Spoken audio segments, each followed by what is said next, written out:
Assalamualaikum warahmatullahi wabarakatuh.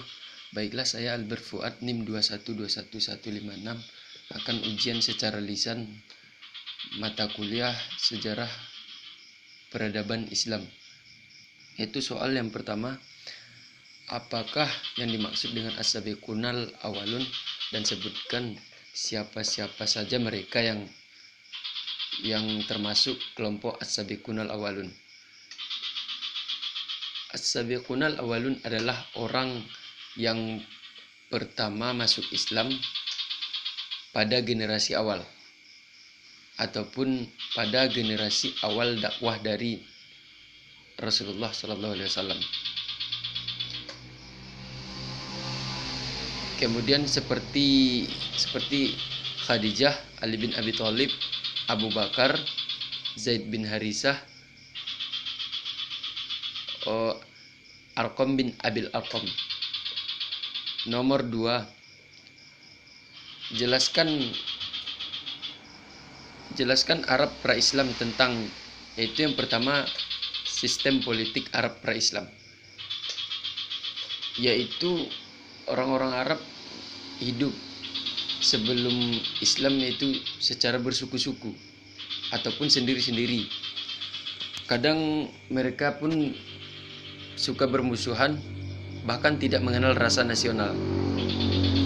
Bahkan sistem yang terkenal pada masa itu yaitu sistem diktator, dan banyak orang-orang yang terabaikan dalam bangsa Arab itu. Kemudian yang kedua yaitu kepercayaan Arab pra-Islam. Kepercayaan Arab pra-Islam itu mempunyai berbagai macam kepercayaan. Itu mereka pun menyembah seperti menyembah matahari, menyembah api, menyembah pohon, bahkan menyembah patung-patung dan lain sebagainya. Kemudian yang ketiga yaitu sosial masyarakat Arab pra-Islam. Sosial masyarakat Arab pra-Islam itu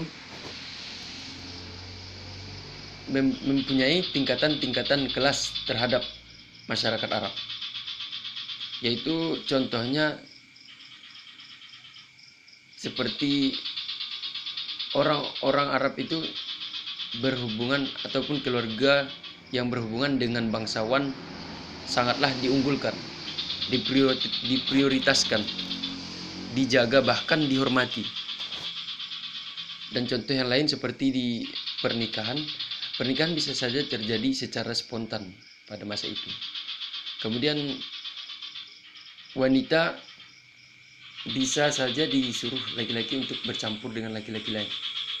Kemudian laki-laki pun bebas menemui wanita ataupun sekehendak hatinya untuk menjumpai wanita.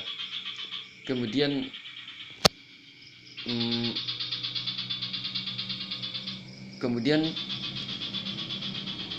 wanita dengan laki-laki sangatlah bisa saja diperbolehkan untuk bertarung di medan pertempuran. Yang berikutnya yaitu ekonomi Arab pra-Islam. Ekonomi Arab pra-Islam sangatlah bergantung pada letak geografis di daerahnya masing-masing. Yaitu contohnya seperti bangsa Arab yang tinggal di pedalaman. Mereka lebih suka mempunyai mata pencarian seperti bertani ataupun bahkan berternak. Yang berikutnya itu kesenian dan budaya Arab pra-Islam. Kesenian pada bangsa Arab ini juga mempunyai kesenian yang terkenal pada masa itu, yaitu kesenian tari yang namanya tari Arndah, tari perut, dan dabke. Kemudian budaya Arab pra-Islam itu sangatlah tidak mempunyai norma ataupun budaya yang hanya bergantung kepada kesenangan mereka saja, seperti berjudi, minum khamar, suka berperang, bahkan tidak menghormati wanita. Yang berikutnya ilmu pengetahuan Arab pra-Islam. Itu mempunyai ilmu-ilmu seperti ilmu astronomi, itu berguna untuk ilmu penentu arah bagi musafir yang mempunyai perjalanan jauh, bahkan bagi pelaut yang ingin mengarungi luasnya samudra.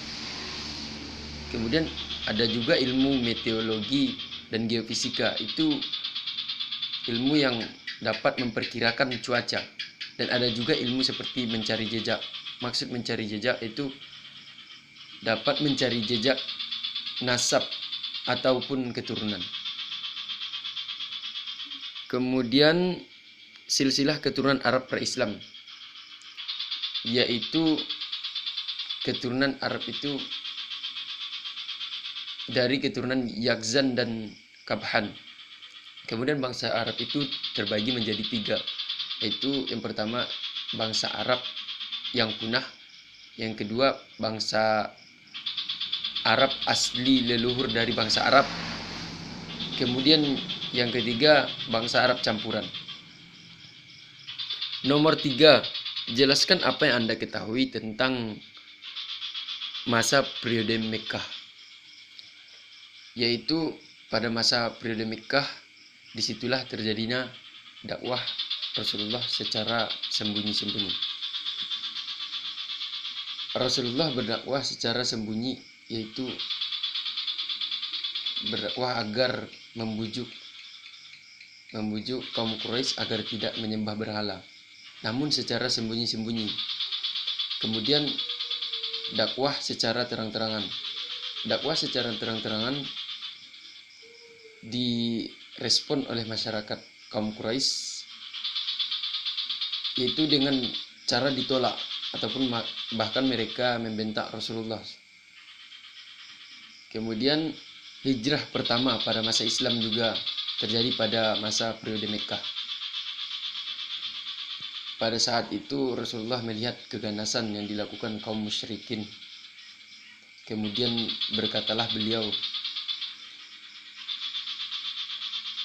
ada lebih baiklah kalian pergi ke negeri Habasyah yang mempunyai adil, yang mempunyai tata krama yang sangat adil. Kemudian hijrah ke Taif. Hijrah ke Taif yaitu hijrah guna melarikan diri dari kejamnya kaum Quraisy kepada Rasulullah. Mereka pun hijrahlah ke Taif dan kemudian langsung meminta ataupun menyiarkan agama Islam sekaligus kepada para petinggi Bani Saqif. Namun mereka pun menolaknya. Mereka pun menolaknya secara mentah-mentah. Kemudian bahkan tidak mau diajak kompromi atau kerjasama untuk menyembunyikan identitas Rasulullah kepada kaum Quraisy. Bahkan mereka pun mengajak para budak untuk melempari Rasulullah dengan batu, sehingga pada masa itu Rasulullah pun mempunyai cedera pada kedua kakinya. Dan di saat itu juga dilindungi oleh Zaid bin Harisah. Kemudian pada masa periode Mekkah juga kaum Ansor menjadi masuk Islam. Kemudian nomor 4, jelaskan apa yang Anda ketahui tentang masa periode Madinah. Masa periode Madinah yaitu yang saya ketahui Khalifah Umar bin Khattab menciptakan nama kalender Hijriah tepatlah pada masa hijrah ke Madinah. Karena apa? Karena itu merupakan sejarah yang monumental. Sejarah yang monumental terhadap dakwah Rasulullah. Karena di Madinah sangatlah banyak yang merespon agama Islam ataupun bahkan menerima agama Islam ajaran dari Rasulullah SAW. Yaitu seperti pola dakwah Rasulullah yang membangun masjid, mempersaudarakan kaum muslimin, membangun perekonomian, mengadakan perjanjian terhadap Yahudi di Madinah. Kemudian berkembang pesatlah Islam itu di Madinah.